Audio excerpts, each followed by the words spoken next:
Once upon a time, the lovely leaders of rich countries generously gave billions of dollars to poor people living in Africa. When people are dying, we don't believe in finding excuses.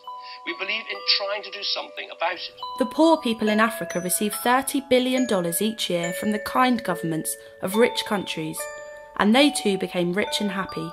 The aid they received meant the African people could see doctors when their children were sick, could drink clean water, and could send their children to school. The leaders of the rich countries felt really pleased about how generous they are. All those countries that keep their aid promises should be proud of what they've done. Everyone was rich and prosperous and lived happily ever after.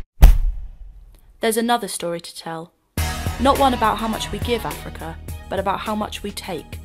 While Africa does receive under $30 billion in aid each year, $192 billion leaves the continent. Much of this goes back to rich countries. Out. $46.3 billion in multinational company profits. Out. $21 billion in debt repayments. Out. $35.3 billion in illicit financial flows.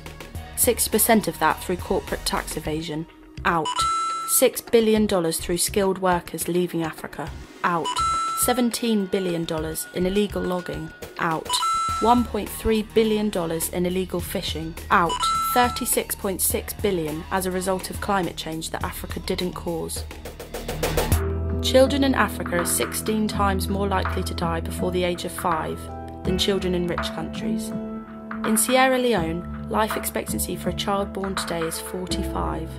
Africa has a shortage of 1.8 million skilled health workers. This is predicted to rise to 4.3 million in the next 20 years. $30 billion a year in aid to Africa. $192 billion out of Africa. Our political leaders are telling us only half the story about our financial relationship with Africa. Let's rewrite the story. Once upon a time, people in poor and rich countries got fed up of hearing how generous world leaders are to Africa. And they took action. To end tax havens. To tackle the looming debt crisis. To end the plundering of African resources by multinational companies. To tackle climate change. Make our leaders get their story straight. Take action today.